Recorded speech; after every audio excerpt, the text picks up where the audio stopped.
One Guard home warranty rep today. Not today, I guess all the time. But I'm also the power partner of the week. It's kind of fun. I brought lunch today. Yay! Parents buy it on my little Awesome. But welcome. Thank you guys for coming. I think this is going to be a great class. When Kelly and I were talking about it, she was like, well, do you want to kind of be the moderator? And I was like, do they need a moderator? I mean, it's a fantastic panel, and I think you guys are going to learn a lot.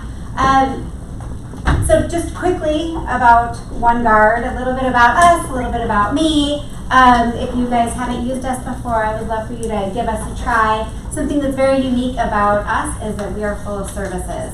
So while technically people refer to us as a home warranty company, we're actually a home service company, which means that we have a ton of services in all of our plans. So right from the day one, they move into their house, they can use us for anything from rekey to getting their windows washed, their carpets cleaned, tile and grout cleaning. You want to put a TV on the wall, you're my size, you can't do that, we can do that for you. All of those services.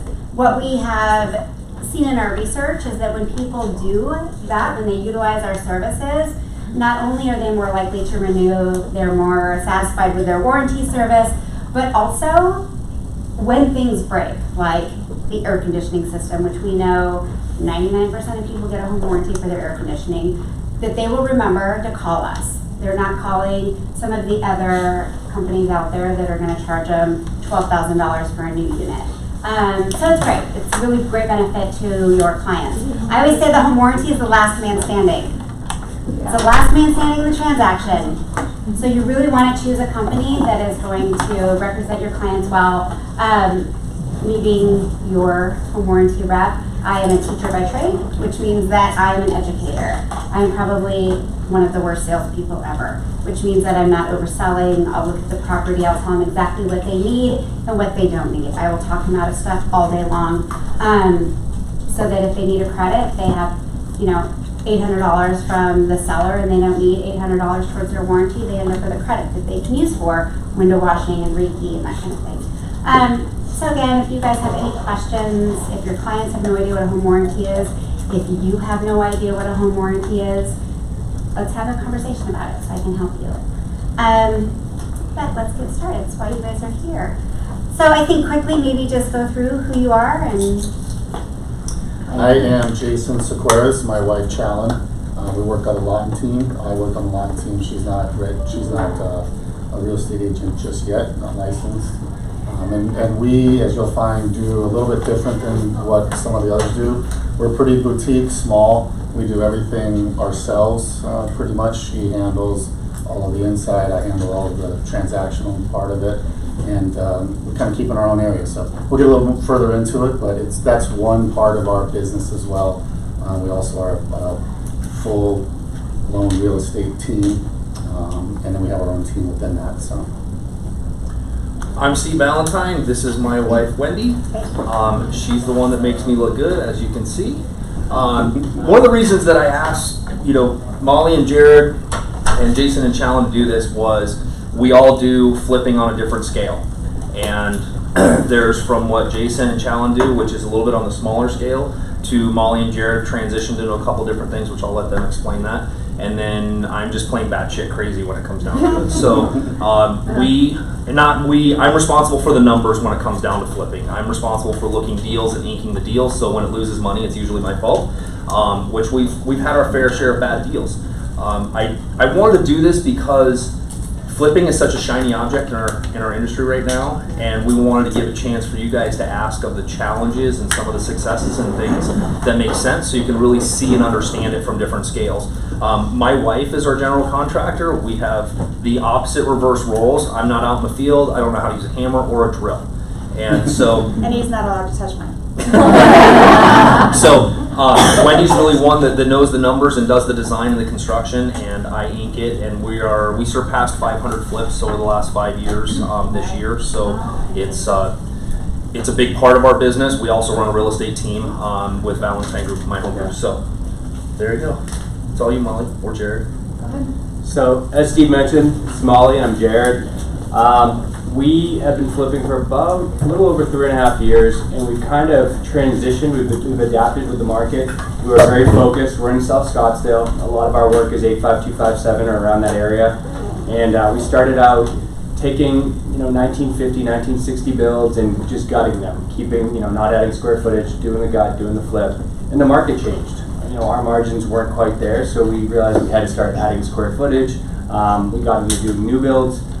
Things were really great there, and then our business kind of shifted again with the market for us in our focused area, and we started working for clients. We they can't afford what they want in the neighborhood they want to be in, so we help them find a house that needs some love. We identify the neighborhood, we find the house, and then we manage the process, the remodel. It puts them in a position at the end of the day where they have a lot of equity versus maybe being upside down on somebody else's flip, and that's worked out really well for us. And we keep it open. If we find a deal that makes sense for a flip for us, we'll grab that, but we just kind of adapt and see what works and try to help our clients.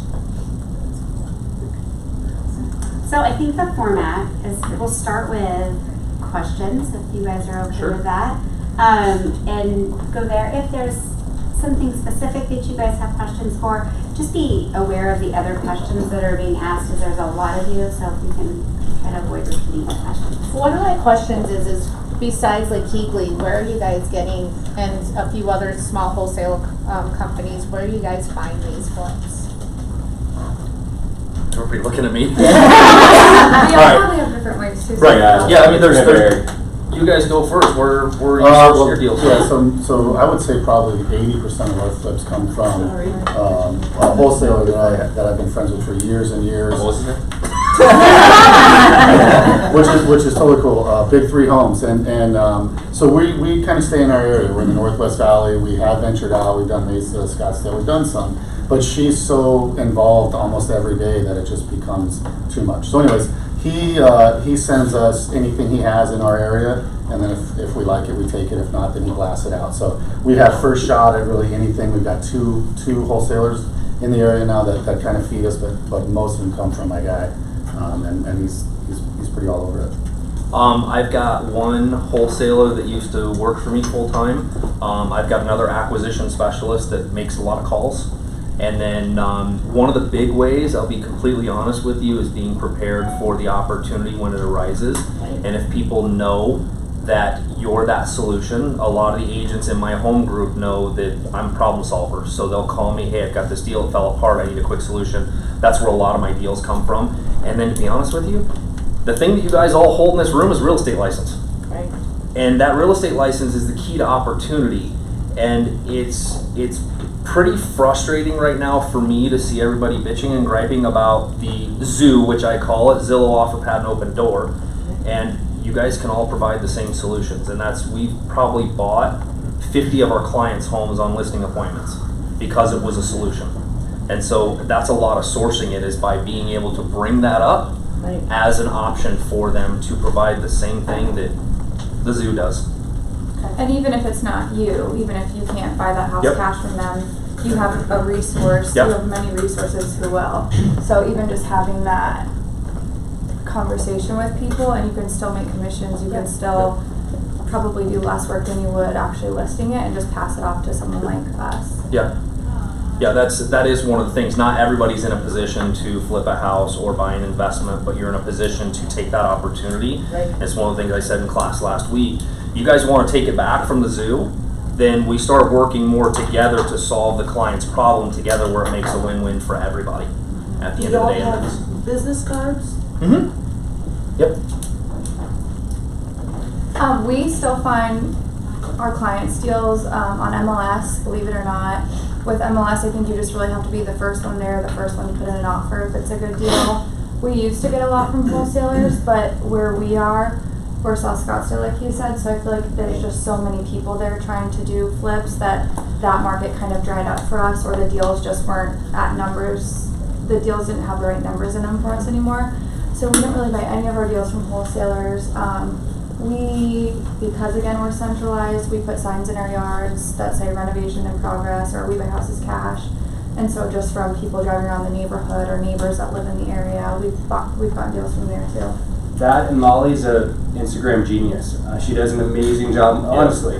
I mean, we get so much business just off Instagram, people reaching out to her. That's probably where we get That's true. 80% of our business, and that's not just people who want to list or people who want to sell, but homes that we've acquired to wholesale, or we've kept for ourselves, or we've taken them in and then positioned them to a buyer, again, in the area they want to be in, and help them with a remodel. So we've gotten a lot out of Instagram. And we have people who say, hey, my grandma needs to sell her house. Yeah. Or can you flip it? So if you just put that out there again, you Yep. can find deals that way too. Yeah. What do you think about the talk of the recession coming up? Is this a good time to buy a house to flip?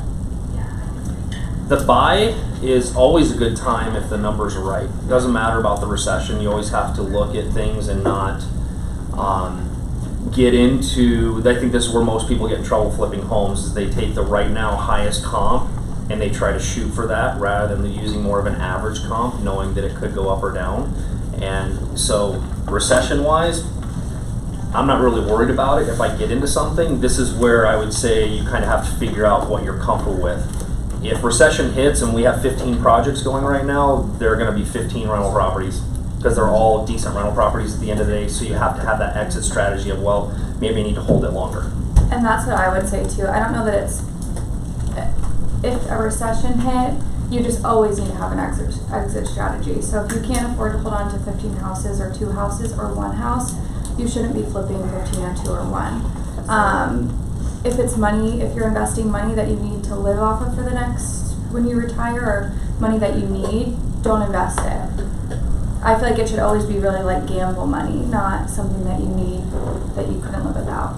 And a lot of it too, like Steve said, is the buy. You have to buy well, and you have to know your numbers and what it's going to cost you to renovate that house and what your oh-no's could be in advance. You have to know your real estate well enough to know that if you're buying 100%. in a certain price or in a certain age range, that you're going to have to look at the sewer, you're going to have to look at the electrical, you're going to have to look at the roof, you're going to have to look at all these things that aren't just the pretty stuff that you see in the pictures.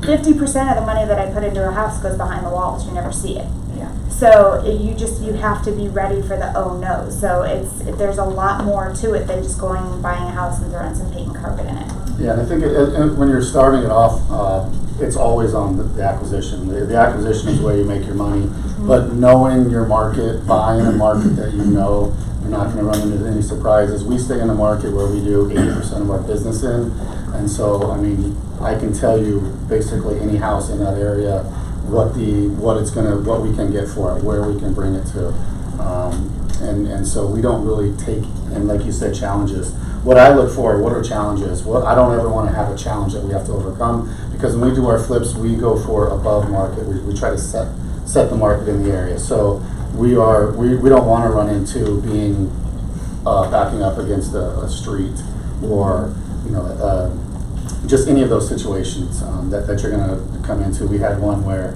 the neighbor was the crazy Peoria guy. I don't know if anybody knows. They painted his house several colors and toilets all over the place. Directly behind. Shared a wall with us. Well, it was one of those where we had about 2 hours to purchase it. So I flew by there, took a look real quick, and we bought it. And then Didn't drive the street behind. couple weeks into it, she's going, have you looked over the back? The guy has like 35 toilets in his backyard. Oh my. So we drive around front, it's painted rainbows, and it's been all Big over skull the in place. the front of it. So, and we had someone under contract that fell out because of it. They drove around the neighborhood and said, wait a minute. So that was something that, we rarely miss things like that. Like, know your market, know your purchase, Drive the know your street challenges. Always. Because those are things that you can't change. Yep. You can change everything in the house, but we had to find someone that was okay with crazy man. But know your market, for sure. Do you guys use a software program to figure out those ratios when you go to the property? Or do you just kind of bring a contractor in and then estimate what the cost is going to be based off the payoff? When you first buy your first one, you're going to look at it and go, and you're going to pull the trigger, and then you're going to squirm a little bit, and that's what happens when you get to the point that we do as much as we're doing. I can eyeball something and know where I'm going to be at. We actually have a spreadsheet that calculates out everything that goes onto it, from price per square foot for renovation to, you know, I mean, we always factor in 3% concessions and all these other things to see, okay, here's the bottom line, which dictates what I can or can't pay for the house. So it's just kind of guidelines Like an that, Excel spreadsheet. right, something but then like you that. start getting into some more, I guess, creative things where you start looking at supply and demand in the area. Like we looked at one yesterday, I'm like, okay, so this one's tight, but there's nothing active, nothing pending. So you might have a supply and demand. So you have to get good at looking at your risk versus reward on something. And I would say too, we don't have like a spreadsheet that we use that says like, oh, windows X amount, or Yeah. how we would adjust per house. A lot of what knowing what something would take comes into it is that we've walked properties before with contractors. We've done similar projects. We've had bids for certain things. So I would say if you're new and you want to flip and you don't know what things cost, find a contractor and just start walking. I mean, don't waste his time, but start walking things with him and say, hey, could we get a bid on what it would cost to do this project? Right. And then you know when you look at another one, hey, I have this. I know windows were 5,000. This was this amount, and then you can kind of move that around. Yeah, once you do several of them, I mean, as many as that we have, he can look at it and go, so do you think this is 30? And I can look at the pictures on, you know, that he sends me or the wholesaler sends me or what we find, and I'm looking at it going, nope, that's 3 bathrooms and a kitchen, and it just starts adding up in my head. How's the roof? How's the AC unit? What kind of trees are in the front yard? Where is this? How old is it? You know, and go through that, and I do all of my stuff by $5,000 and $10,000 increments. It's $5,000 for this. It's going to be 10 for this. It's going to be 8 for this. It's going to be this. So, once you get the hang of it, you know how to add that stuff together and go, okay, this is probably, we can get out of this one for 25. Oh no, that one's definitely going to be 50. And I'm always under. Every single One of the biggest, and you guys all know this from that, it's funny when you flip a house, you would think that the bigger house or the smaller house should be less money, right? And then she finally looked at me, she's like, look, a kitchen's a kitchen, a bath is a bath. So every house has a kitchen and 2 baths. The only things that are changing are the square footage, the paint and carpet, and the flooring or tile. She's like, but these are all in this range, so you're not, you know, we'll spend 40 grand on a 1,200 square foot house and 50 on a 3,500 square foot house. I'm like, this doesn't make any sense. But then we just started calculating on price per square foot, and right now we factor in about $38 a square foot for rental. I don't know, have you guys ever run calcs on that stuff? We have, but kind of piggybacking on what you just said, I always, and it's not to be negative, but I always run my numbers worst case scenario. So if I pull the trigger on a deal, I'm not thinking, oh, there's this much here. It's almost like, it's almost like a surprise at the end. It's not, but everything's run it's worst case scenario. So I factor in there, and so my bids, and Molly knows that too, when I put things together, they don't look really shiny and exciting, like, oh, there's tons of profit in there and there's a lot of work, but I know that everything can go wrong, and at the end of the day, we're still going to walk away and we'll make enough money to have made it worth our time for the 4 months of headaches or 5 months or whatever it is. It's worth my time. It may not be a massive amount in my numbers, but then if stuff doesn't go wrong, you know, and things do go right, then hey, we're happy and we're. And also, I feel like if you're new and walking a property, walk it like 3 times. Don't just walk it once, because I feel like we've definitely been where you're like, oh, that's really easy. That's just paint, carpet, you know, some tile backsplash, and we're good. And then you go back the second time and you're like, oh, I didn't realize that the block wall in the back is falling down, and that AC unit, and the panel's not upgraded. And none of the drawers work in the kitchen. Yeah, the more you walk it, the more expenses you'll find. So I feel like the more that we've done this, the more we know what to expect for the worst. Yeah. So the if big you're one, new, sewer lines, which will crush your flip. oh yeah, you're live. Yeah, we've You got gotta a sleeve them now. No big deal. Band-Aid. $15,000, just leave it. Yeah, we actually have a rule of thumb under 1970, everything's cameraed before we start anything, because you want to know up front how bad is it going to be. In fact, we bought one down on Virginia, and we started going through numbers. I think we paid $330 for it, and then when it's like, it's going to be $100 grand, and then we got the news that the sewer was broken in 3 different places. So you're like, another 15. I'm like, peace out. We sold it to somebody else that wanted to do the renovation. We made $5 grand and we were out. Yeah. And you want to know all that stuff before you're finished with your renovation too. Yes. Then you're done that. Yeah. That's why we camera everything. There's nothing worse than getting a new kitchen put in and then finding out that the sewer's broken underneath it. Yeah. So Right. Steve, 1970 and Older. I'd agree with that, yeah. So, And if we represent buyers, we really do even sometimes before that too. Yeah. A sewer scope is the best money you will ever spend. They're $200 bucks. And it could be 25,000 in headache. If you've got big trees in the front yard, if you've got big trees in the backyard, I've seen houses built in the 80s that have crushed sewer lines. Yeah. Because the roots will get in there and it's no and bueno. here's the funny thing about that is that you won't know for 6 months because nobody flushes solid waste for that 6 months until you go to close on it and somebody calls and says it's backing up and oh my god, Yeah. because they so. Because it sits there and it starts to dry rot. Because one of the first things we do is we remove the cabinets, we remove the toilets, we remove the flooring, we remove all of that. So they sit there and they sit there for 3 or 4 months. And then the last things to go in are the toilets and the sinks, and that's one of the very last things to go in is plumbing fixtures. So there's nothing been going through those pipes for the last 2, 3, 4 months. And then you've got 2 or 3 months on the market and it closes, so you're 6 months later and whammo, Bam, $5,000. And one thing I'd just add to that real quickly is there's companies that do independent sewer scopes, so they're not plumbers. All they do is scope, Yep. so they're unbiased. Yep. They're going to tell you, I mean, some plumbers are great, you know, some electricians are great, but sometimes plumbers tend to Is anyone? find something. I'm just saying, sometimes, you know, plumbers will find something to fix. Yeah. You know what I mean? If you guys are looking to start to get into flipping, you know, the way I did it was I partnered up with George. George runs our team, and just ran with him on a couple of them. It was his deal, it was his flip, it was everything that was his, but I was just there and absorbed everything that I could from him, and then we actually partnered up on a couple, and then we went off on our own. But I mean, just jumping in and taking notes from something like this, there's so much that you just can't know until you get involved in one of them. Yeah, try to lose somebody else's money first. Well, yeah, I mean, just when you started in real estate, I'm sure a lot of people were mentored. Just go, you know, it's going to cost you your time, but if this is something you want to get into, you really want to go through a couple of them before you're putting your money into it, because you're going to be hit with surprises all over the place if you haven't gone through them before. Or pay someone to help you. Hey, I'll give you $500, $200. Tell me why I shouldn't buy this house, or tell me what you see in this that I don't. You would be so much better off doing that than getting into something that you're not ready for, or that you didn't notice, finding something that you didn't notice, and losing a bunch of money. We have several properties that we do home inspections on before we flip them.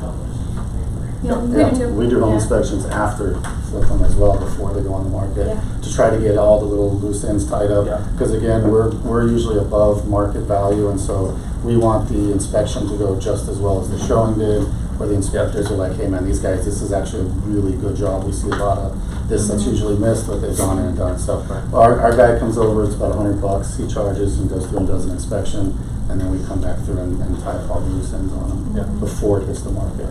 What you got? The sewer problem that you had and you sold it, did you tell the other person that? Absolutely. No, I mean that's a good question, but here's the thing, and I think all of us up here probably do it. I mean, we're these flippers that tell you no disclosures.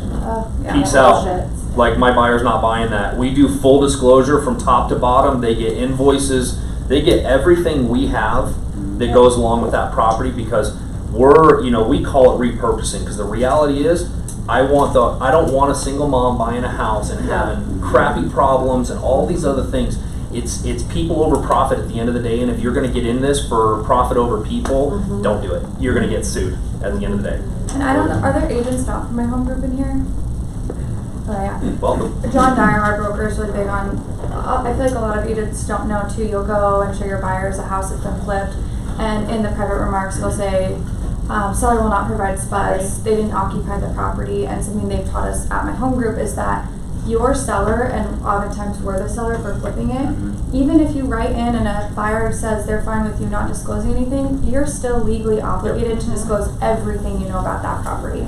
So even if your buyer signs something that says no spuds required, and you as a seller say, I don't know anything about it, and then they find out that you knew something about it, that could be a huge lawsuit. And it's honestly just disclose anything that you know about the property. It's silly not to. Yeah. I mean, they're going to so find it stupid not anyways, to. and then they're going to come back and. So who's been sued? No? No lawsuits for you guys? I feel like you asked that. One. What was it George? about? We disclosed the foundation crack, and the backside of the house had another foundation issue on it, and we got a $35,000 lawsuit for foundation issues, and we ended up settling it for 12. But yeah, I mean, even though we disclosed it, she still came back. The house moved afterwards. Wasn't much we could do about it, but you know, we settled it, got it done. But yeah, it happens. And that's what I mean too. When you're flipping a house, you're walking through it every day. You've seen the walls down. You've seen the floors without anything over them. Disclose anything and everything that you know, because that could be the difference. If you would have put on your spuds also foundation work, like if you disclose correctly, that form's meant to protect you. Well, and the thing about it And though not is, that you didn't, and we disclosed it, but here's the thing, you can get sued for anything. Yeah. You know, and that's what she was looking for, even though, you know, I said to my attorneys, like, look, you're gonna spend more money than it will be to settle with her if you wanna go down this road, and it could be more jeopardy for other things, so you might as well just write her a check. Yeah. You do enough of them, it's gonna happen. Yeah. Where are you guys getting your money? Is it hard money? How much you putting down? The financial part of it. Jason, you We're kind of we're kind of a little bit all over the place with it. Again, we've gone back down to trying to do it 1 to 2 at a time. We were doing 4 at that time. We use hard money. With the hard money, you know, you come in with your 20% and your rehab. So that adds up as well. Right? So I also have a client, and it's something that I've my guys on my team to look for as well. We sold one of his houses, and it was like $450, and he was just putting it in his bank. Our social media, he was all over it. We started talking about flips. He was looking to invest. You know, we don't want investors as in splitting profits investors. So he's a financial investor for us at all. So he has a amount of money that I have access to, and that I pay him a certain percentage on, and we pull it out, whatever we need for property, to fix it here and there. If we're going to do multiples, we try to leverage it a little bit further and go from there. But we try to use our own money as much as possible, but when we're doing multiples, we leverage it out. It's pretty cheap. We're pretty leveraged when it comes down to it, but that's part of what we do at my company is we wealth build for people, and part of that wealth building is growing their income. And we've got a lot of retired people. We manage several $1 million for clients, and then we also have private lenders that do loans for us sporadically. We've had a lot of people invest through their IRAs. So it's just really about finding, you know, I always talk about the relationship bank. You know, Jason's got a relationship bank. We've got a ton of relationship banks, and that's where we sourced all of our funds. And once somebody knows you, loves you, trusts you, they're really comfortable with, I mean, here's a text message, I need $400,000 tomorrow. Can you make that happen? Yeah, no problem, send me the paperwork. And that just comes over time and trust. And a lot of the people, what happened with us is we started off very similar to how Jared and Molly were doing, which was we were partnering with investors, and we were splitting the profits. And then when you start losing somebody's money, you're like, ugh, this sucks. Something went wrong here. And I'm like, hey, let's take the liability away. Sorry, I keep like losing you behind his head there. When you take the liability away, and that's how we changed everybody's source, 2 reasons.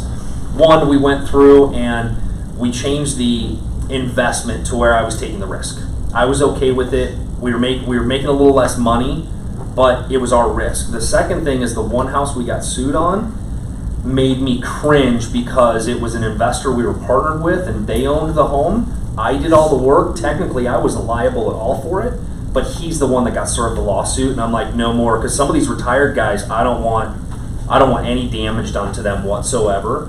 And so I backed off and I said, look, it's not worth the liability for us to partner. Let's just do money loans, and that's how we sourced our funds. That's my phone, by the way. I just figured out where I left it. We have a couple different avenues that we go through. When we first did our very first flip together, we used a hard money loan. Yeah. And you don't have to start off huge, like I said. We both invested $10,000 and turned each 10 into another 10. They have 0 down hard money loans. You can use conventional loans. They have 20% hard money loans with like a 10% interest rate. Yeah. So there's so many options for loans that people will give you, and then we also partner with investors, one specifically, and then a lot of our buyers that we help flip, we do the rental loans, which is a conventional loan. And we have, and I like that term that you use, relationship funds. So now we have those too, where people have seen what we've done, they have confidence in us that we can be successful, and so we have people that if we need money, we can have it quick, we can close quick, and then we're not paying 18% or 10%. We have a very, very fair rate on that. Yeah, But again, that came after years of being successful with it. Yeah. Aside from your core areas, is there anywhere that you guys are looking? You have some for sale? It's like upcoming markets or areas in the valley? Where our focus is on what we're buying? Yeah. We primarily, here's the deal. We'll stay out of the Southeast Valley, like, unless it's something I can buy and sell as is. I don't wholesale anything. We actually close on everything when it comes down to it, and then I figure out what to do with it. And for me, it's pretty much, well, actually, it's more of her criteria. We don't do a lot of stuff that's super south, and we probably are between the 51 and out west of the 101, and then down to about Glendale. But bigger projects, bigger spreads, we'll go into Scottsdale. We've got a couple going in Scottsdale right now.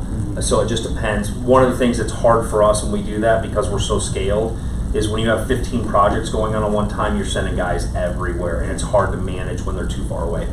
So yeah, I'll look at anything because I can figure out based what on it looks like. criteria. Yeah. So know your market though, man. If you work in a certain area. I'm in 85251 Scottsdale, so I'm looking to get out of that. Oh yeah. We work mostly in Northwest Valley. Northwest meaning like Olive to the 101, like 35th Avenue west out to. What do you mean you're looking to get out of it? Just outside markets. Outside of it? Yeah. Okay. Different neighborhoods and Got it. stuff. Phoenix, I feel like because it's pockety, you can still, there's neighborhoods south of Thomas or where people don't know about it yet, and so they're not necessarily bad neighborhoods, they're just not discovered at the price That's point. what I was asking, if there's any up and coming neighborhoods that you guys know. Oh, I found a mobile home park out at 107th and Union Hills that I'm dialed in on right now. Under contract? Huh? Under contract? Not the whole park, but certain properties. I'm like, wait, I can buy a lot for $30 grand and put a $60,000 manufactured home on it. Rents for $1,300 a month. Yeah, I'm in. Mobile home parks are gold. Yeah. I have a question for you guys, and maybe you can help, and we'll discuss it after class. What I do is I usually find these wholesales and kind of connect my investors with them, and then they do the flips, because I'm not, whatever, and I'll recommend a contractor to them. I did one in Scottsdale recently, and his partner bailed on him. So they got $150,000 into the house, and that's all new plumbing, all new wiring. And now he's about, they did a hard money loan with Capital Fund. So now I'm like looking at, he's like stressed out because he's gonna lose this, and he needs someone to come in and finish out the rest of the house. Molly and I are about to fight over this. It's in Scottsdale. It's in a great zip code. It's and in the subdivision there was 2 houses that sold for about between $9 to $1 million in there, right up the block, same exact subdivision. And they even added a garage, they got the permits, all this other stuff, because they were going to do it right? I saw your house on the market. I wondered what had happened with that. I looked at the house. I have to look it up for you guys, but that's something that he's looking. I literally just texted him, and he's like, "Can you have them contact me?" Yeah, and we would totally be interested. I think the only thing that gets hard with that is combining 3 people's money, That's and you the all thing. have different ideas. And how much of the profit they've already sucked up too with some of the delays. Yeah, because he has like $30,000 worth of cabinets sitting in the house. Yeah, that's one of those things that's a conversation of, does he want to walk away, losing a little bit of money now? I think he just wants out. Right, so that's always the question, because it's somebody that I don't know or we don't know, there's no way I'm getting in bed with them. Like, it's just not going to happen. They're going to have a walk-away number. Like, I'm out, I'm good losing some money, and moving on to the next thing. Because that's really hard to come in, especially now you don't know what somebody's done construction-wise, and now you're putting your name on it. You're taking on the... Well, they have all the receipts of what they've done, and the contractors, the electricians, to the plumbers, to the new sewer lines, because they redid all the sewer lines throughout the whole, to all the plumbing in the house. So everything's been done. What's the cross streets of it? I have to. It's off Cactus. I'll send you the info and then give you his contact info to help him, because I feel like bad that his partner did this to him. So we've done a couple over there. Have you? Yeah. And I think you were just talking more generally for us to invest with someone that we don't know. There's so many things that go into designing, renovating, selling even, if you and your partner are on the same page of selling and what your exit strategy She is, or hates a like, realtor. we wanna get rid of things quickly, She where loves somebody hers. else wants to try and make an extra $1,000 and, you know, wait another couple months. Yeah, So because I was supposed to list it for him when it was done, you know, so now it's like, gosh, and time's ticking with that bank. Yep. So. Yeah, you can send it to us and we would all look at it. Yeah. Okay, I have a question on permits. Yeah. We would represent investors who buy from wholesale, no disclosures. But we're very excited because it has more square footage than it actually does because there's added square footage. Mm-hmm. Now, can't find permits. Yep. Now, is there a certain year that they were grandfathered, or do we just go to the city, try to find a permit? What do we do? I'll let you guys pick up on that. So, I'm out. yeah, so when we buy a property too, it's pretty obvious when there's an addition on any sort of house. That, we always check. You can go to City of Scottsdale, City of Phoenix, put in the address, and it'll pull up if there's been permits. I think it only goes back to like 1950 or 1970 or something like Depends on the that. city. Yeah. It depends on when they digitized. But we always check that because we run into issues. Even if something looks like it was a permitted addition, if it's not and you go to touch it and you're getting permits, you could have just lost 1,000 square feet full of living. I found a permit for the electrical work, but I can't find the permit for the addition. Yeah, because they're different permits. Yeah. So if they did the addition at one time and then they decided to upgrade the wiring, they only have to pull an electrical permit to do a new panel. So if they change from a 200 amp panel to a 400 or changed out the panel, you have to get a permit to change out the panel, and they don't come in the house for that. But as soon as you pull a permit for a property, that gives that, whatever city it is, that gives them the right to come into the house and look at the entire house. So if that inspector comes in and looks at it and says, wait a minute, this was never permitted, guess what? You are now responsible for permitting that. We had one in Scottsdale that I took out a wall, put in a beam. We had to get a permit for it. They came in and they said, but wait a minute, this is on the assessor's records and we can see it on our aerials, and it was built sometime between 1980 and 1987, but it was never permitted. You have to get a permit for it. And by the way, it has to be the 2018 building code. So here's a tip for you guys. Those of you guys that are looking, and this is something we learned. I mean, God, I've been in the business 20 years, and I'm like, oh, cool. You see an addition, and you look at the tax records, and it shows 3,000 square feet, and it's all tax record. The tax records are different than the permits because the county, when they see, they do aerial square footage of the house. When they see it go from, oh, you went from 2,000 square feet to 3,000 square feet, we're gonna bump your taxes. So that particular house in Scottsdale, it had 1,000 square feet added to it. It showed it in the tax records, but it was not at the city of Scottsdale. So they made us come in and permit and do an as drawn. Again, another, now I look at stuff like that. So really important, especially with your clients, as far as your buyers go, or your sellers, just because the square footage shows does not mean it has permits. And when you're flipping, a mistake like that is the cost of the permit. It's the cost of going through and tearing down the walls so that they can look at the electrical, whatever they want to see. Some of the inspectors will be, I want to see the studs, I want to see the electrical, I want to see this, I want to see this. So you're having to bring it up to code. The time off the market and the time of your flip to get your architect out there, get the drawings done, take it to the city, get the permits, going through. It was an extra 6 weeks, plus the cost of having all of that work done that we weren't planning to do. So it probably ate up 10 grand of profit. And I feel like it could be so much worse than that because say they built it on a foundation that didn't have footings. Yep. And so now you're not just taking down the walls, you're taking down the whole thing because you need to maybe you're not taking down the whole thing, but you could because you need to add footings. And we've actually helped buyers too, even if you don't flip houses, we've helped buyers where somebody did a 1,000 square foot addition, this huge beautiful house, and we said, where are your permits? And they said, oh, we didn't pull any. And as part of our contract, we wrote in that they had to go back and permit it, and it was a mess. They had to dig up footings, they had to have fire sprinklers put in, they had, I can't imagine, I would guess he probably spent upwards of upward of $40,000 after we already had a contracted price on a flip that they did, and it dragged it out another 2 months.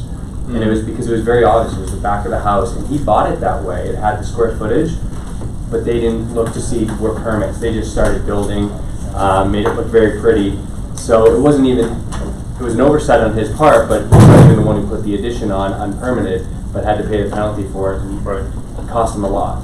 And yeah, I hear so many people say, it's on tax records, and just, that's Float not, over. it doesn't matter. Also, oh, this is really important too, because we've run into this. If you're buying a house cash and you're not having an appraisal, and square footage is an important part of your end number, you're not adding any, say, or you're counting on the square footage of a house and then what you're adding, have it measured, have it, the square footage measured, because a lot of times you look on tax records and you're like, oh, this is 2,000 square feet. And then when you go to sell it and they have it appraised, it's not, you're losing that money. I got one of We've those. had that happen. 300 square feet smaller than what it was showing on tax records. Yeah, and it was like every house in that neighborhood was just put into the system as like 200 square feet wrong. So when we go to sell it, we're basing it off of either price per square foot or comps. And if you're 200 square feet less, that could be a huge gap in your numbers. What entities are you putting these flips into? Ask Tammy. So how do you guys do it? We actually just switched. We were putting them all into an LLC, and then our CPA just has us going in our own names, and everything is just funneled that way. Molly? Our name. LLCs. Yeah. Yeah. Is everyone getting a separate LLC? Mine's kind of a conglomerate mess. Well, it's not a mess, it's just the way we structured for our trust. All of our flips go in separate LLCs. We try not to keep more than 2 in one LLC for liability purposes. Our rentals, same thing. We have 2 separate holding companies for those, and we separate all those out for liability. So, and we're 2 people removed from ownership. So there's an LLC that's managed by a holding company that's managed by our trust. We don't own anything, we just control it. And the reason ours was that is that somebody gets hurt here, the only thing they can sue through those entities is whatever equity is in those properties, and that's why we separate it. But you know, we're also very heavy on the investment side. We own a little over 35 single family homes, so that side's a little bit different, and then on the other side we've got 15 flips going on. And I would say that's something that you talk to a professional for, because it could be different for everybody's situation. Is that CPA lawyer professional? Is that what you're talking about? Or? So yeah. So our CPA has so all of our rental investment properties are in their own LLC. Our flips, we just have a high insurance on them. Yep. And so instead of going through, because we don't have the high level that they do, we do probably 7 or 8 a year. And so we just have high insurance on them. And we keep them all in our name, and it's all just run that way. And you may want to get like an umbrella policy too. If Yeah. you personally, Yeah. like just a high level umbrella policy if you're doing a lot, because people, especially if they're active, see you and Yeah, so that brings up a good point. Who do you guys insure your stuff through? Well, my insurance guy's been my insurance guy for 20 years, and he just gets addresses. But is it more of a commercial policy, or is it just vacant flip policy? I couldn't tell you. Okay. How do you guys? I know it's tough to get the flips insured. It's not a commercial policy. It's residential, everything's separated, but with the umbrella policy as well. Yeah. And they do, so if you just put on a standard insurance on the property, like we just bought this house, we need to insure it. If you're doing construction, that insurance policy could be totally void. They could not cover anything because you're doing construction, so you need to get a construction insurance policy so that they're covering, because you have workers in there. If somebody breaks in, if something happens to the property, like say you removed a stove and something caught on fire, if they found out that you were doing renovations, they could not cover it. So make sure you do an insurance. Yeah. And then also they have extra policies you could add where, like if you have hard money on it and it burnt down, you would be paying hard money until you could rebuild it. So see for your specific situation what other insurances you would need. Yeah, we use a pretty hefty commercial umbrella policy that encompasses our rental properties, because the one thing I learned the hard way, I'm like, oh yeah, call State Farm or Farmers or whatever it was, and the first time the AC units got vandalized, they didn't get stolen, they got vandalized. They wouldn't cover the vandalism, but they would have covered theft. And so, plus the vacant home riders, after 30 days, you don't have insurance. Like most of the policies, that's why it's very specific. If you start down that road, make sure that you're very specific on your insurance, that it's vacant. you know, and some people like, okay, so I'll give you an example. The house that we just bought on Hearn, it's going to be a flip, but it also has the previous owners in it. So it's a rental for a month. So our commercial policy has both. So it can be rented, it can be vacant for up to 6 months, and so it's covered in that umbrella. So insurance is a huge, huge issue. In fact, there was a Facebook post on one of the wholesaler websites of a burned down house, and he's like, yeah, I closed, paid cash, you know, 105, I got lazy, went on vacation, and somebody intentionally burned it down. And he's out $100,000 because he didn't insure it. Like, that has got to be one of your primary Before you close. before you close. Okay. What other good questions? What about your contracting crews? You have steady crews that you, to me, that would be the biggest frustration. It is. The biggest. People out It is. for quotes, much less consistency. Yes. For us, it took time to build those relationships, find good people, make sure they have an understanding that the business is consistent so that they'll, you know, put you at the top of their list and find good people. But it was, I mean, I don't know about you guys, but it was trial and error. I mean, luckily you have some in-house, but it took a while to get there. Yeah, I mean, once you go through the contractors that are, you know, stealing your light bulbs and smoking crack in the bathroom and, you know, hiring, you know, 12 different Craigslist. You know, I wish he was exaggerating. I mean, No, totally I'm not. not seriously. I mean, One that's guy the- comes in and says, I found these spoons, and the other guy goes, that's mine! We've had contractors living in our flip while it was going on. And so Doing well, so anyway. that is the biggest challenge is finding a contractor. We're like, we've Find a seen good them one. listing like 4 days in a row, Yeah. not moving. Yeah. But We you should go get and some of talk. the contractors that you run into, and one of the great questions is, you know, do you have people that you use on a regular basis? Because some of these guys you find on Craigslist are like, yeah, I'm a contractor, and then they're going to Craigslist and finding a new painter, a new plumber, a new somebody all the time. So you always have these new people entering your houses, and you never know what's going on. But Wendy's been super fortunate that the main people that we've worked with for 5 years now, and they all work together as a family when it comes down to the electrical, the plumbing, those types of things. I don't have girlfriends. My guys are my girlfriends. When I met my husband, they hear all about it. But it's really important that they know that, you know, that the work is consistent, like you said, and that there's going to be more, and that you pay on time. I mean, that's, guys, that is one of my biggest things. That is, if I want these guys, and my guys jump through hoops for me. I think it helps that we're not, you know, butting heads because I'm a girl, but they totally run through hoops for me. So I make sure that they're paid. Well, Tammy makes sure that they're paid on time. That, you know, when they need something, that it's at the job site and it's there before they get there. They're not calling and they're not waiting around on me. And they have decisions and they have them made. And I answer my phone and I answer my text messages so that they can go through and they can get through their day and they can bust through their stuff. Because when they can't, I'm losing money and they're losing money. So if they're standing around waiting for me, nobody's making money. We're all losing money. So you have to be on top of your stuff if you're going to go through and do it. But your contractors are your biggest part of doing a flip. They'll make or break you every time. When we started, I feel like the industry was so, probably when all of us started, the industry was so different. It was kind of like, put some paint on, put some flooring, use whoever. And now I feel like buyers and our industry as a whole, everyone's a lot more savvy. Yep. And I feel like now you really need to make sure you're using someone licensed. And if they say they're licensed, check their license. And their Check insurance. their Insurance, insurance. yeah. Check that they're insured. Talk to other people that they've worked with, see what their faults are. Because we just had a couple the other day who came to us and said, another realtor referred us to this contractor, and we were supposed to finish our job 6 months ago. I'm about to give birth and have twins, and long story short, they had paid this contractor all this money, and they were behind on what the work that had been done, so they had paid for more than what had been done.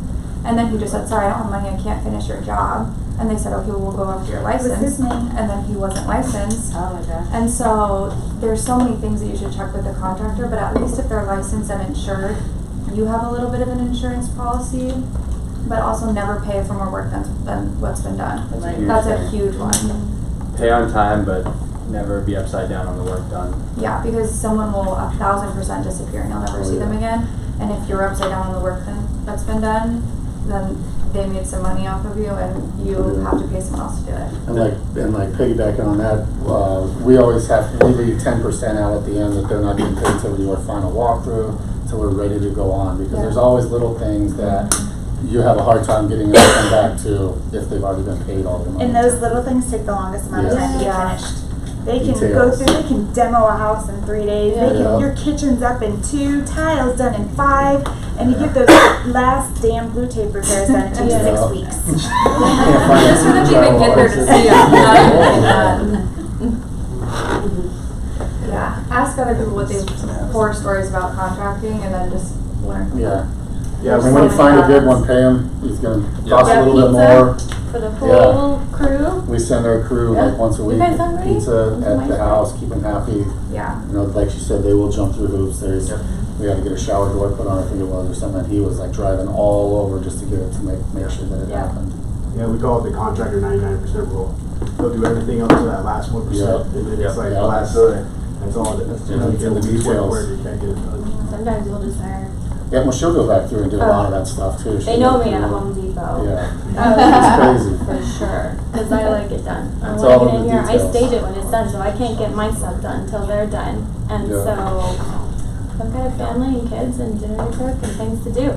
And stage it. We stage all of our flips, and I can tell you that it brings it way to a whole nother level. Right. I don't know how you can do a flip and not stage it.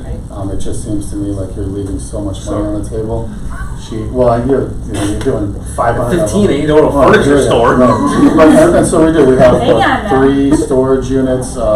She does all the staging. So ours again is a little bit different. You know, I'll identify the property, figure out if it plays money wise. Then I'll bring her into it. She doesn't really look at it until we're about to sign it, and then she'll go through and say, okay. She puts it all together in her head. She does all the design with our contractor, walls that come down, anything that goes in it, and she stages it afterwards, so she knows what she's building and what she's building I kind of towards. design it around staging. I have an end goal in mind that someone's going to be living here. They're going to, Christmas is here. There's a fireplace here. Is this going to be functional? Right. Can I fit a 4-seater table here or 10? Like, who's our buyer? Who's in the market for what that property is? We're a little bit smaller, so. Yeah, so we spend a little more time and a lot more detail into it. But then again, in the staging, like we've gone through one with George where we were going to list it at, he was saying 305. We finished it up. We're at like 325. She staged it. We put it on the market at 370. And it sold. I mean, it was insane. And after when I told George, and I say George Lawton, but and then he's like, "There's no way." He came out and looked at it afterward, and he's like, "Wow!" I mean, it really makes a huge difference in the flips. For us, it does at least. So it's only like $2,500 too if you don't stage your own. You can find a really great staging company for $2,500. Yep. We've done it ourselves, but we're super real estate heavy too. It just didn't make make sense for us to do that, so we paid It's a lot. It works for us. It actually, it keeps, because we're real estate heavy too. Okay. I was doing 50 to 70 deals a year, and that's why I don't do real estate. Right. This is what I do. She takes care of everything else. So this allows us to work together. So we kind of have a system that we work through. We have 2 little girls. My son, once we're done, we list it. He does the open houses.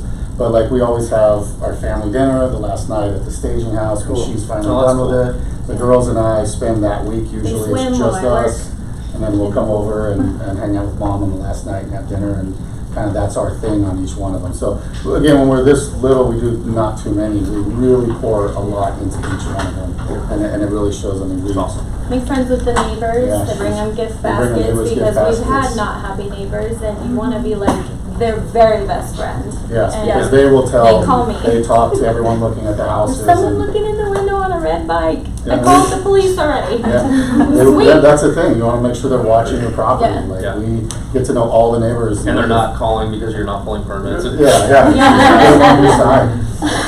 But we stay super involved in it. I have a question for you guys. Do you flip your own house? Slowly, exactly. Very slowly. Like every 2 years? Well, we've done a little bit of, and as far as flipping and moving. People say, "I want to see your house," and I'm like, no, we're staying where we're at. You stay where you are. I'm trying to buy many houses, not one big one. We're in our forever home. We're in our forever home. Yeah. It took us 6 years of one project after the other, but it's finally done to where we want it. Almost. Oh, But your house is so much more, it's so much harder than Oh my a gosh. flip. Yeah. It's like the hairdresser who never gets to get her hair done because she's always working. Yeah. Yeah. Totally. At least that's how it is at our And house. then every time we go to start a project on ours, she's like, you just bought another house. Yeah. And it's like, well, I need my contractor to be here. So, Molly, Jared, what's your worst loss and why? You go first. I'm like I said, I'm super conservative. Knock on wood, I really we have one that we kind of did that I wasn't involved in. I think that's the one you're gonna tell them about, right? It was something totally different, but. Oh really? I've been really lucky. Like I said, I play conservative because we've had some huge wins, but I'm very number focused and I haven't missed the mark yet. It'll happen. Things can happen, but you know, and if you're careful, at least the way the market's been, it's really tough to miss your mark. Yeah, if you know your houses, you know that you buy this house in this area, it's going to sell for this much. Right? You just have to acquire it at a number that's going to make sense. Right. You know, and like you say, our numbers go from 5,000 and 10,000 increments. Right? You skip up on something that's a 10,000, not $2,500. Right? So we're always way above. And then, like you had mentioned, our numbers at the end, like we'll go through it and we're like, oh, you know, that's nice. I wanted to make more. And then at the end, it's like, oh shit, like it was a lot more than we expected it to be because we do go on such a conservative numbers. I look for any challenges and we put them in there. I will say scenario. Yeah, and I will say this though. There's been some that we should have made a lot more. And what we just talked about, the biggest thing that's going to make you or break you is your contractors. And we had a guy who was with us for 1.5 years, and he was very, very good, and he was kind of managing a lot of the projects, and was kind of a jack of all trades. But we had licensed people coming in for the major things, and a guy he used to work for years ago because the market's gone up. He had a bunch of rental properties. He decided to unload those. Well, offered him a lot of money to come over and start fixing all those houses up so he can sell them all off. But he didn't communicate that to us, so it was just one of those ones where why isn't stuff getting done? It was dragging on. Other people were coming in. He would kind of meet me in the morning, and then I'd come back a couple hours later, and he was gone. And it was just one of those situations where we still did fine on it, but we could have crushed it. And it was the labor, it was the contractor, and it kind of hurt us there. But what were you gonna say? No, I was gonna say. Well, I have two stories. My biggest loss on one was sewer lines. Yeah. I had completely remodeled this house. Didn't stage it. Second mistake. I will always stage a house now. And we went through an inspection, and actually, I have so many learning points for you guys. Didn't stage it.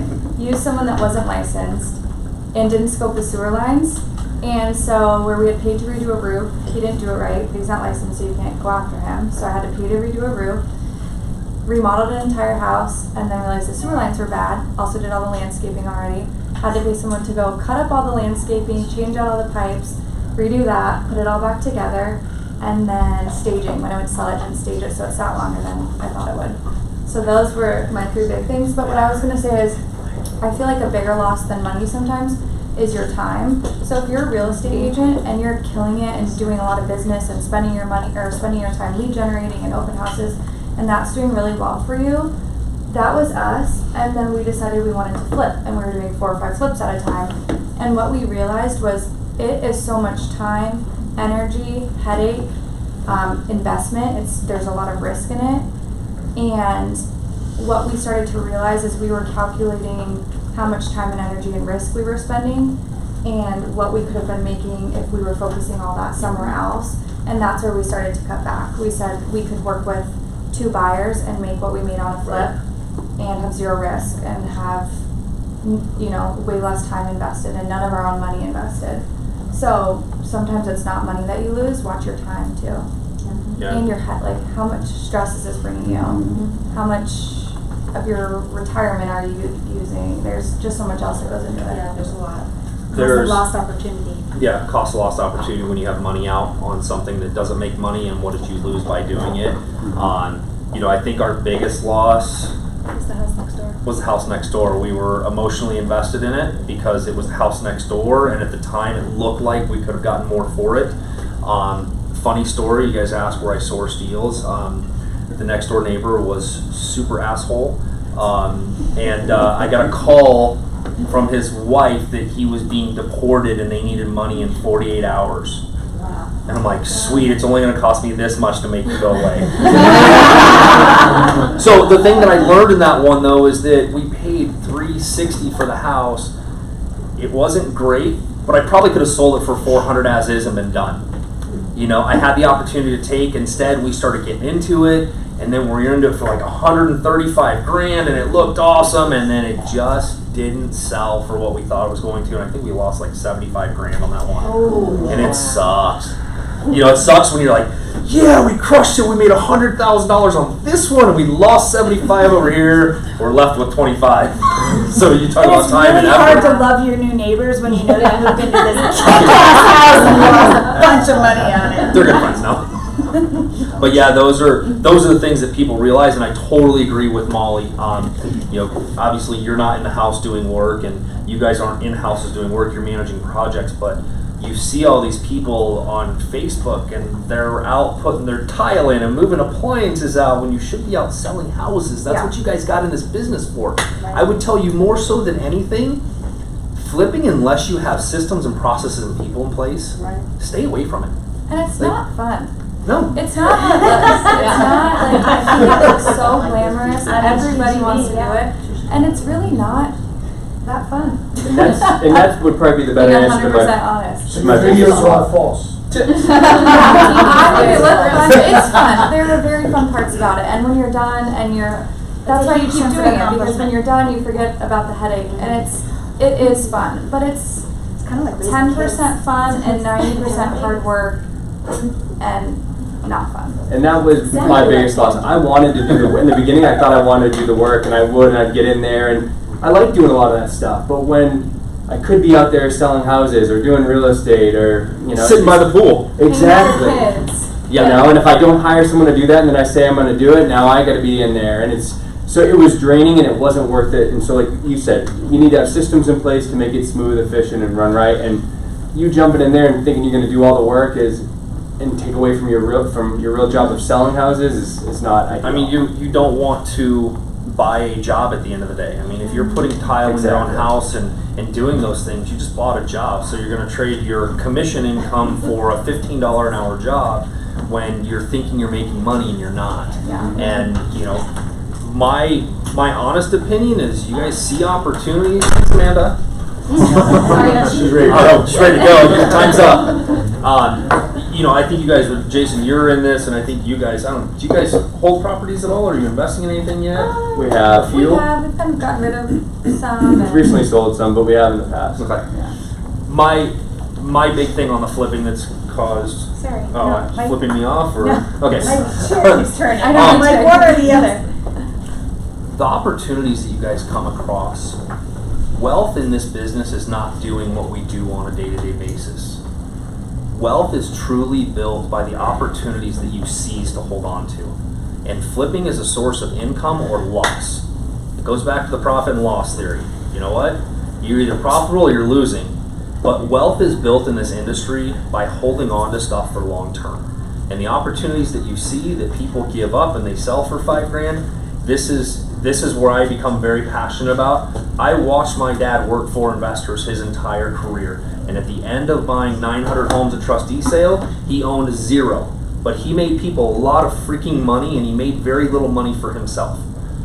You guys need to look at this not from the standpoint, you guys have heard of a lot of the goods, the bads, and the ugly about flipping. The holding on and the opportunities that you have in this industry is where you're going to make the money. And you may be in a stage of life that you need to create income, and income is by sourcing that wholesale or that flip or that opportunity to someone. Get rid of the headaches. You don't have the sources to do it unless you really want to try it. But I'm telling you, the risk versus reward is not the greatest. But it's also figuring out, what do you want to own? What is your end goal in this business? It's not to be selling houses. The end goal is to own a bunch of them and be retired. and to create wealth through that. And that's really what these opportunities come from. You know, our experiences through flipping have really brought us into more of the investment side. And I don't know if most of you know that we have the 4th highest rental market in the country right now. And we have one of the #1 growing economies when it comes down to our relocations and all these other things. And you know what we're out of? Houses for people to rent. I mean, our rents have almost doubled in 4 years on that stuff. So, you know, a lot of times that house may need to be repaired and rented and repeat for the next one. So don't give up the opportunities that you see for somebody else to make a bunch of money on. You guys got to be prepared to take some of those opportunities on yourself. Yeah. On that side note of buying a job, what advice would you give to someone who is a duo of contractor and realtor? Make sure you stay out of each other's space. Yeah. Like you. So my husband is actually a contractor, Yep. so that's why I went and got my license to start moving the deals. Right. So, you know, he's doing subcontracting work now, but the goal is to him go to work at our flips and I do the transactions of sale on them. Stay out of each other's way, but communicate. That's hard. But communicate well. So I was in real estate for 20 years before, or I had my real estate license for 20 years. So I did real estate for 15 years before I started getting into this full time. And one of the things is communication, knowing your market, as you need to work together to know the house that you're working on, what the market will hold, when you're putting too much into it, when you're not putting enough into it, knowing what it'll withstand, knowing what it should have, knowing your comps in the area and what they're going for and what the other houses have, so that your house will be the one that shines when you put it on the market, but you haven't put too much into it so that you lose money. So there's a very thin line. Yeah, I mean, it's you have to make sure that you're in there and you're giving enough, but you're not giving too much. And your contractor, you walk hand in hand through this. And there has to be enough money at the end of the deal to make sure everybody gets paid. And I'm not talking everybody as far as the contractors, I'm talking about you and your husband. Because, you know, our business is set up that we don't take profits, we take a paycheck. Right. But if at the end of the deals there's not enough money to pay everybody, then guess who doesn't get a paycheck? Guess who works 90 hours a week? The big advice that I would have on that is, like, you have to understand too, from a contractor standpoint, I think we could all probably agree on this, you know, you guys are a little different, and that's why you guys are all here, is that a lot of contractors will do the work, but they won't think through the process as a homeowner. And that is where the money is made at the end of the day. It's not just about paint and carpet, it's about functionality. You know, Wendy has a culinary degree, so when she designs a kitchen, it's around cooking. She understands the way it's supposed to flow and how it should be. So you have to look at how do you want to do that, and then so this is how we operate. I'm the investor, Valentine Group is the realtor, and Wendy is the contractor.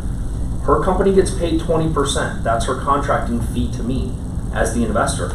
My real estate company gets paid a commission on everything they sell because I have to pay those employees. And at the end of the day, as the investor, I either took a $75,000 loss or I took a $100,000 gain after everybody got paid. And you have to figure out how to separate that. A lot of these people talk about, I made $35,000 on a flip. And I'm like, you spent 200 hours over there. Why don't you break that down and let me know how that worked out for you? And you're paying taxes on that money and. Yeah, so at the end of the day, when we look at our average, now, you know, we have a higher threshold of properties, but our average is, you know, we make $5,000 when we acquire it. She makes between 10 and 12 when she does the renovation. The real estate company gets paid its 3%, 4% commission. And then my target is to make between 5 and 10 grand at the end of the day as the investor. But this is what pays all the bills, and it also moves all the money around. So you have to be really careful with how you're going to structure that business, because you can't go in and go, okay, well, we made 35 grand. Well, what's he taking away from income right now doing his subcontracting work to work on that? Right.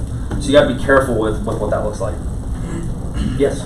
You hold for those of you that hold your properties, you seem to have the most properties. Are you your own property manager? No. You hire a property management service? Absolutely. And that's probably from a time and money. I hire everyone for everything. Yeah. So you don't do your own rentals? No. His time is better spent probably. Yeah, time spent. I mean, could I have an employee right now for what I pay for property management do it? Yes. Do I want the emotional connection with tenants and having my phone numbers and all that other stuff? No. The property management company takes care of everything from top to bottom, and we just get reports from them when it comes down to it. So yeah, it's actually my mom's company. This property management company. It was one of the things that my dad left us with, and you know, for you guys, I know my home group has their property management Sequeira as well. My mom's deal with agents for my home group is $75 a month for property management. It's just not worth my time for $75 a month. And it kind of goes back to, you know, we try to find something and then find someone to do it, right? So we tried, like, even with our flipping, it was, you know, she took it on and put her in there. You know, my job still is in real estate. That's my primary function. I'm still doing 50 to 70 transactions a year. I now have 5 or 6 agents that work under me, so we're growing that. We're growing our flips, we're growing our investments. So, like, I don't do my landscaping, I don't do anything. You're doing like, exactly I do what I do, and I pay professionals to do what they do. So my additional question, because you're each separate businesses, how many houses are you buying to hold and you and you? Like, how many houses are you guys holding by couple? We just started about a year and a half ago, and I think we have 5 right now. So we're trying, what we're kind of shifting into is every time we flip, we take that profit and we invest it into the property. But we have things come up. I just had a seller carry opportunity come to me that it was just an opportunity to grab this property and put a renter in and just put it away. And that's kind of what we're doing. We're looking at buying right now, putting them away, and let's look at them in 10 years and see what's going on. Okay, so how many do you hold? We own 35 right now. That you're holding? That we have. You're going to hold more than a year? Yes. Our goal is for a year, and it Well, that's what it started to be, and then I got a little addicted to, well, what can we do? There's opportunities come up, and you got to grab them. You got to be ready for them. We have 35, but here's one of the things that I teach in my courses and things like that is the equity method. And it's when you find opportunity to use the equity as the down payment to where you're not using your own money. And it's a very specific method to do it, but that's the way we've acquired $15 million worth of single family homes using about $100,000 to $200,000 of our own money. That's all we have invested in that portfolio over the last 5 years. But we've used the equity and the opportunity to do what we do. There's no way we could own that much if we were putting 20, 25% down on everything. And it's also because we ask the right questions with sellers. You know, Jason just did a seller carry. We bought 5 seller carrybacks this year, which we were $250,000 in equity on those deals that we purchased, that are rented, that the investor just wanted a different rate of return on his investment. And he didn't want to hassle the tenants anymore. So you're getting pretty creative with your portfolio and money. Sure. Yeah, you missed it when I said I was batshit crazy. Yeah, sorry. I can't. We do a lot of that too. So How many do you guys hold? So we've sold 3 in the last year, and we have 2 right now. Just because I agree with them and I agree with building the portfolio, but for us, we had money we wanted to put in different directions, and we had a massive amount of margin in them, so we just unloaded them. So do you all go after private investors? No? Do you rentals? No, private investors to secure some of your properties. Did you let people buy into your portfolios? No, we will use their money to secure properties, but we don't partner up with them to buy properties. No, you'll use their money to do and pay them 7% or whatever the going rate is. Yeah, because a lot of times we'll secure with hard money and refinance it once we're done fixing it and repairing it. Yeah, I sat with you at Peter Jungle. Yep. And then had this conversation, and it really changed my business focus. We were just solely flipping, and you know, it's nice to have that 25, 35,000 coming to you, right? But then it was like he was like, you got to get in and take advantage of these. So what we've done with a few of ours is purchase them low through a wholesaler, come through and used my relationship money, and flipped it, and then repurchased it using the equity that's been established in there as my down payment. Yep. So it only costs me my holding cost to borrow the money. So you're calling your relationship money investors? Yep. Okay. Sorry, I just want to make sure we're all on the same terminology. So this is my terminology. Hard money is where you're just, you might be a first timer and you're just taking it up the shorts because that's all you get. Way too expensive. If any of you are paying 18% for hard money, do not. Yeah, I think it's There's so much money out there right now that is so cheap. And then, but I want you guys to go back and hear what Jared said. The stuff that they bought and held served a purpose for when they were ready for it. And had they not had that, they wouldn't have the ability to push the money in those directions. So it depends on your goals, and for me and for Wendy, this is really the drive, guys. My dad was super creative in the business, and he died pretty much owning nothing after being in the business 40 years and left very little. We left the property management company and a life insurance policy, but there could have been more. And when we do this, my goal is to own 50 homes at the age of 50 that are free and clear, putting off $50,000 a month in income. But that's a legacy for my kids and my kids' kids, because in our trust, nothing gets sold, income gets put in the trust, and it produces an income for generations to come. And that's my sole purpose behind it, is to leave a legacy. It's not to be some filthy rich guy, which is all great, but it's really about, I want to break the chains of my past and make sure that I use the opportunities that I'm in front of to establish the legacy going on. Yes, Tammy.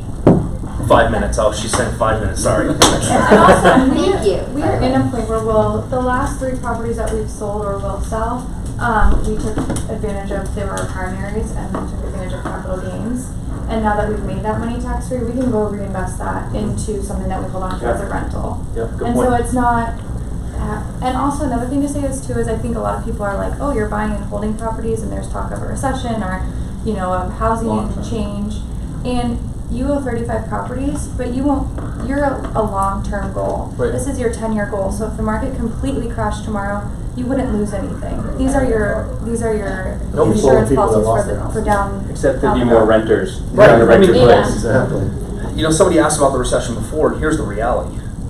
If you bought it right and you have a decent mortgage on it, nobody gives a crap what it's worth. Yeah. It's only worth when you go to sell it at the end of the day. So, when you look back at it, the last recession happened because everybody's dog, kid, and cat had a car loan or a loan, and anybody could get one.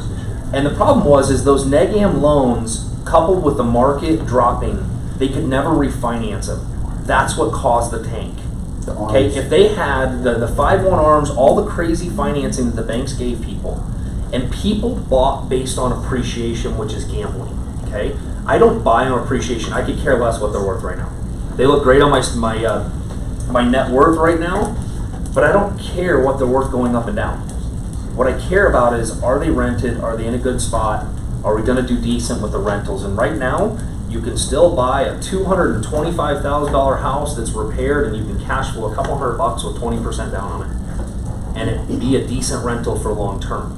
But does it matter if it goes down 20 grand in 2 years? Nope, because somebody's still renting it for the same amount they were renting it for, and we need more houses for rental. I can tell you right now, you can't keep anything on the market. I mean, I don't know about your stuff, but I mean, it used to be 2 months to get something rented. We're 10 days, tenant to tenant right now. Right. So that's the piece of it, and I often tell this story. If I kept my first house when I was 20, I still am bitter about this. But 20 years old, my mom forced me to get a house. The rates were 7.5%. So all those people that are whining about high rates when I was 20, 7.5%, paid $107 for it. Stupid me at age 23, sold it for $200 to an investor. I'm like, yeah, sweet cash. Still don't know where that 93 grand went that I got out of it. And we moved on from that, but now I look back at it. The house, my mortgage payment was $980 a month. It was rented for $1,100 a month. And right now I would have been sitting on, I left $75,000 on the table because it's worth $275 now. Even though it dropped to $140 during recession, it still would have been rented. And right now the rent would have been almost double what I was getting for back then. So how much money did I actually leave on the table at the end of the day? And that's why I'm so insistent on start holding stuff. You young guys, you guys should be, moving from house to house and buying one and moving on to the next one while you can. Yeah. That's what I wished I would have done more of. And you guys are in the space to do it. Yeah. One more question. Yeah. Since the inventory has been really low for a really long time, you're obviously not running to the MLS and getting these houses. Yeah. So how are you finding your properties? Because there's not a huge REO business and there's not a huge short sale business. So how are you finding your properties? I'm going to stop you, Sherry, because we already answered that question. Oh, sorry. But you can chit chat with me later.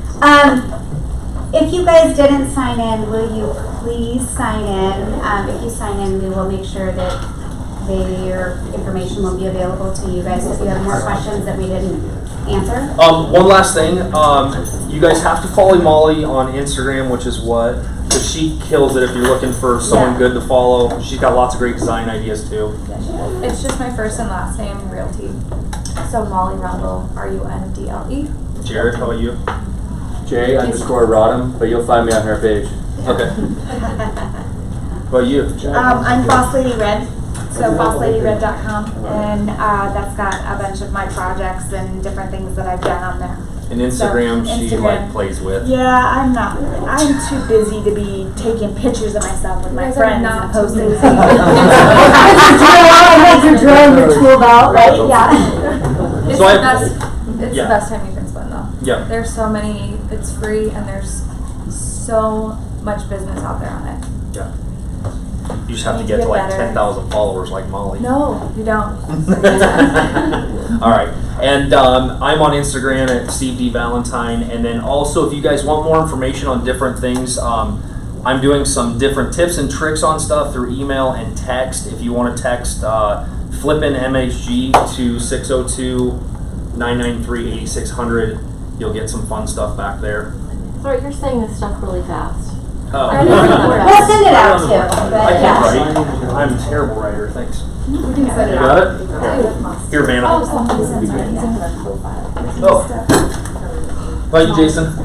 You're like, please don't contact us. We're busy. Just contact I used to do Instagram and it was like another thing, and so She's on it.